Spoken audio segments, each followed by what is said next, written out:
Repairing loose Crayford focusers.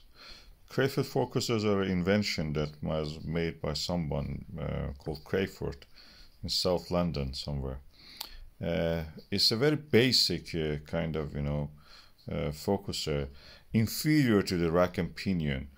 That's the reason many of them actually have this problem. When you add a little bit of weight to them, they just budge into it. The friction is not enough to hold them.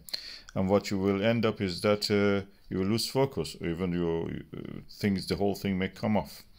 So what's the solution for that? I had done a lot of things. Adding duct tape, going to, remove material from the surfaces that are in contact in the focuser.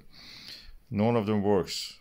But finally I came to one final solution, and that was something that everybody was telling me to avoid, and that is to tighten up the screws there underneath the focuser.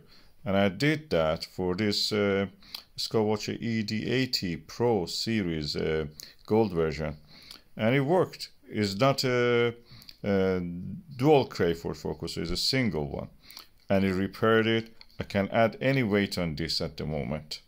I will not, of course, risk it to put a 1.5 kilo one, but I've done it in the past on this one. But anyway, it works now. And the next telescope that I use on this is a Skywatcher ED120. And it again had this problem, f.7.5 focal ratio. And this had a really bad problem. It has a dual Crayford focuser, and it was slipping loose. It was loose, completely coming down.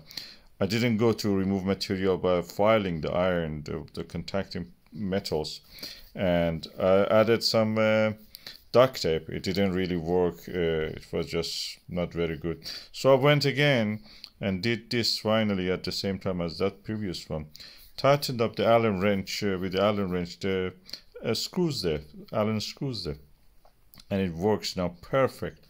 It can hold the focus, and I don't know why they were telling in the forums and everywhere, don't do this, it will just damage it, every time. As far as I've used it, it doesn't have any problem. It just moves smoothly.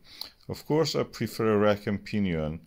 This Crayford focuser is another stingy way, is invented here to make it focusers cheap. Rack and pinion is more expensive, but that works now.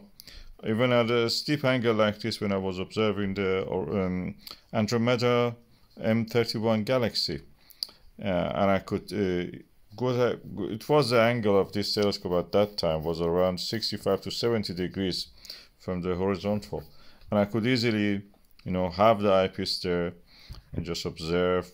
Two telescopes on this SkyTee-2, no problem at all. Beautiful shot also. I was able to take it look like a spaceship. And that was the solution for me. It has worked so far. No problem at all.